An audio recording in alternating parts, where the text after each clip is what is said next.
ਅੱਛਾ ਜੀ 9ਵੇਂ ਨੰਬਰ ਤੇ ਨਾ ਦੇਸੀ ਇਨਫੋਟੇਨਰ ਦੇ ਨਾਮ ਤੋਂ ਚੈਨਲ ਆ ਤੇ ਖਿਆਮ ਚੌਹਾਨ ਸਾਹਿਬ ਜਿਹੜਾ ਵਾ ਨਾ ਉਹ ਉਸ ਨੂੰ ਰਨ ਕਰਦੇ ਆ ਤੇ ਬੜਾ ਪੁਰਾਣਾ ਚੈਨਲ ਆ 28 ਅਕਤੂਬਰ 2009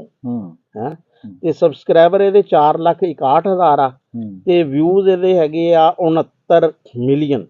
ਯਾਨੀ ਕਿ 6 ਕਰੋੜ ਤੇ 90 ਲੱਖ ਵੀਡੀਓ ਇਹਨਾਂ ਨੇ ਪਾਈਆਂ ਵਾ 747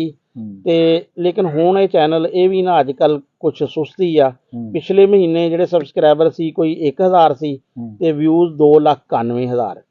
ਤੇ ਅਗਰ ਅਸੀਂ ਪਿਛਲੇ ਪੂਰੇ ਸਾਲ ਦਾ ਜ਼ਿਆਦਾ ਲਈਏ ਨਵੰਬਰ 23 ਤੋਂ ਲੈ ਕੇ ਨਵੰਬਰ 24 ਤੱਕ ਤੇ 37,000 ਇਹਨਾਂ ਦੇ ਸਬਸਕ੍ਰਾਈਬਰ ਸੀ ਤੇ ਵਿਊਜ਼ ਇਹਨਾਂ ਦੇ 9 ਮਿਲੀਅਨ ਸੀ ਜਿਹੜੀ ਇਹਨਾਂ ਦੀ ਸਭ ਤੋਂ ਉੱਪਰ ਵਾਲੀ ਵੀਡੀਓ ਆ ਉਹ 4.7 ਮਿਲੀਅਨ ਯਾਨੀ ਕਿ 47 ਲੱਖ ਲੋਕਾਂ ਨੇ ਦੇਖੀ ਆ ਤੇ ਅੱਜ ਕੱਲ ਯਾਨੀ ਕਿ 10,000 ਬੰਦੇ ਜਿਹੜੇ ਆ ਨਾ ਰੋਜ਼ਾਨਾ ਇਹਨਾਂ ਦਾ ਚੈਨਲ ਦੇਖਦੇ ਆ ਤੇ ਇਹਨਾਂ ਦਾ ਵੀ ਮੇਨ ਕੰਟੈਂਟ